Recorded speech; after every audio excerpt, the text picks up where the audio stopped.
72 hours of supplies is sufficient.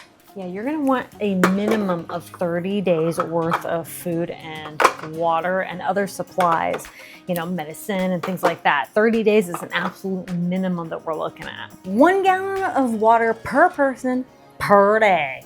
You're gonna want at least 2 gallons of water per person and pets per day for drinking, hygiene, cleaning, and of course, cooking. Oh yeah, and don't forget any water purification such as gravity-fed filters, water straws, bleach, anything, tablets, anything you might want for water purification.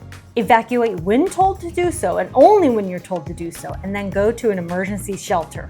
Bugging in is of course your first choice, but when it comes to bugging out or evacuating, you definitely don't want to wait for the government or anyone to tell you to leave. If you and your instinct feels like it needs to go, you need to feel safe and you need to evacuate away from the danger area, then absolutely do so.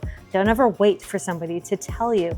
And you may want to avoid those predetermined shelters for various reasons, but have your own plans on where you're going to go. That's all part of your emergency disaster plan, which you can download my free guide down below to make your own emergency disaster plan today. You'll want to keep about 72 hours worth of non-perishable food on hand. Yeah, you're going to want a rotating pantry, whether it's an actual pantry like this or just food that you rotate around, right? It's from your freezers, your fridge, your non-perishables, your Mylar bags worth of food, your freeze-dried, your dehydrated, your MREs. It's a constant rotation of food.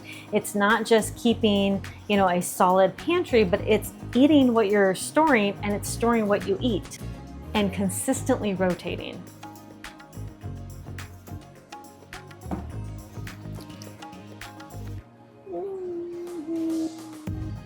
Self-defense is paramount in today's society, whether it's having a concealed carry license, a knife, having some sort of jujitsu, karate, hand-to-hand combat, but especially you want to train your situational awareness and be aware at all times when you're out and about.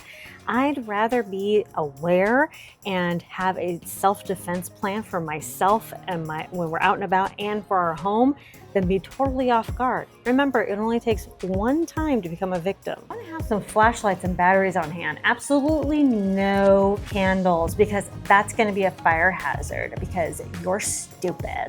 Build redundancies through lighting sources, generators, off-grid cooking options, solar ovens, composting toilets, and all the possible off-grid options in case a power outage were to last longer than just a few days. Prescription meds for a few days. Stock up on over-the-counter medications as well as getting like a Jace case for the antibiotics. Stock up your first aid kit. Have multiple first aid kits in your everyday carry, in your car, at home, and keep them well stocked. This would also include trauma kits as well, not just basic first aid, but trauma kits. Learn medicinal herbs and grow herbs as well so that you know what can help you. You know, homeopathy, medicinal herbs, all these things, tinctures, these can all be helpful for longer term, but also just for our general health and wellness. And when it comes to medical preparedness and talking health and wellness, take care of yourself.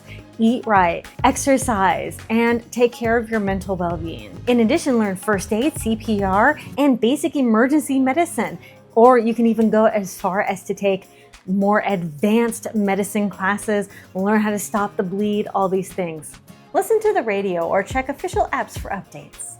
Don't be intimidated by comms. Start out with basic NOAA weather radios and hand crank radios like this, but move on to GMRS, walkie-talkies, or ham radios. Personally, I think ham radios are where it's at. It's the bee's knees. But starting out with the NOAA weather radio, some sort of hand crank radio like this, so you can get weather updates, news updates, and know what's going on is critical in a crisis. Information is power. And if you happen to need to reach out for help, you're going to have something that will be able to transmit as well as receive. Share as many resources as you possibly can and go to the relief centers. While we don't need to advertise that we're preppers, I think a community, knowing your local farmers, knowing your local neighbors, all these things, having a strong local community and a local presence is extremely important to continue to learn skills, to barter and trade, to get into classes, to know your local CSAs, to know your local farmers, to find local produce and meat, and to generally learn from each other and help each other as a community. You're going to want to respond to that immediate crisis right then, right now. We don't need to think about the future, just to respond to this crisis that's happening right now. Be prepared for system failure, long-term bug outs, long-term bug ins, long-term power outages, long-term emergencies and disasters. Because even if it's a hurricane or tornado or whatever it happens to be, a natural disaster, it can still be a very long-term crisis. It's not just an immediate thing that's happening to you. It's what's going to happen before, what's going to happen during, and how are you going to get by after the crisis. So be prepared for the before, the during, and after, because nobody is coming to save you. You are your own first responder. Be prepared and be safe for you and your family for an extended period of time. Because like they say, if you're prepared for the zombie apocalypse, you're prepared for everything, right? Thank y'all so much for watching Conquer Tomorrow by Preparing today. What other comments do you have about this? Let me know down in the comment section, and be sure to like and subscribe. I'll talk to y'all later. Bye-bye. That was scary. I don't want to be the government ever again.